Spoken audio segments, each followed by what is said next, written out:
SI Junmoni ৰাভাৰ মৃত্যুৰ প্ৰমাণ নষ্টৰ অভিযোগ CBIৰ 6 গৰাকী আৰক্ষীৰ বিৰুদ্ধে তদন্ত ঘোষণা তদন্ত প্ৰক্ৰিয়াত আৰক্ষীৰ কেইবাটাও ভুল আঙুলিয়াই অসম আৰক্ষীলৈ পত্ৰ CBIৰ এসআই জুনমণি ৰাভাৰ মৃত্যু আৰু তদন্তৰ নতুন পাক অসম আৰক্ষীৰ 6 গৰাকী আৰক্ষীৰ বিৰুদ্ধে বিভাগীয় তদন্ত ঘোষণা তদন্তকাৰী সংস্থা CBIয়ে নিৰ্দেশ দিছে আৰক্ষীৰ বিভাগীয় তদন্তৰ বাবে কৰ্তব্যত গাফলতি প্ৰমাণ নষ্টৰ অভিযোগ আৰক্ষী কেইজনৰ বিৰুদ্ধে ইতিমধ্যে আৰক্ষীয়ে বৰখাস্ত কৰিছে চন্দ্ৰ বৰা আনাৰুল ইছলাম নামৰ 2 গৃহৰক্ষী জোৱানক তদন্ত প্ৰক্ৰিয়াত আৰক্ষীৰ কেইবাটাও ভুল আঙুলিয়াই অসম আৰক্ষীলৈ পত্ৰ প্ৰেৰণ CBIৰ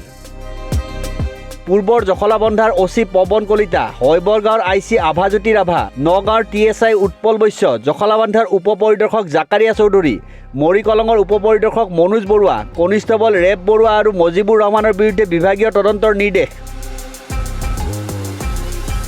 উল্লেখযোগ্য যে অসম আৰক্ষীৰ মহিলা উপ পৰিদৰ্শক জুনমণি ৰাভাৰ 2023 চনৰ 19 মেৰ পুৱতি নিশা প্ৰায় 2 বজাত এটি পথ দুৰ্ঘটনাত মৃত্যু হৈছিল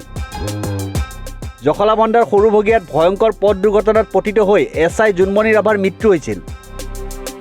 কণ্টেইনাৰ ট্ৰাকৰ সৈতে মুখামুখি সংঘৰ্ষ হৈছিল জুনমণি ৰাভাৰ মাৰুতি বাহনৰ জুনমণি ৰাভাই AS01 EN 7273 নম্বৰৰ নিজৰ মাৰুতি কাৰখন চলাই নিশা উজনিলৈ গৈ থকাৰ সময়তে সংঘটিত হৈছিল দুৰ্ঘটনাটো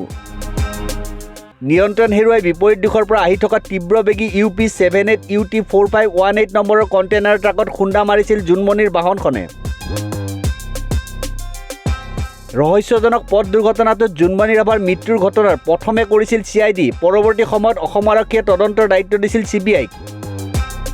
CBIৰ তদন্তকাৰী বিষয়া মনিন্দৰ সিঙে বিগত 6 ফেব্ৰুৱাৰীত নগাঁও জিলা সত্ৰ ন্যায়াধীশৰ আদালতত দাখিল কৰিছিল 59 পৃষ্ঠাৰ চূড়ান্ত প্ৰতিবেদন উক্ত প্ৰতিবেদনত উল্লেখ কৰা অনুসৰি দুৰ্ঘটনাৰ ফলতে মৃত্যু হৈছিল আৰক্ষী বিষয়া জুনমণি ৰাভাৰ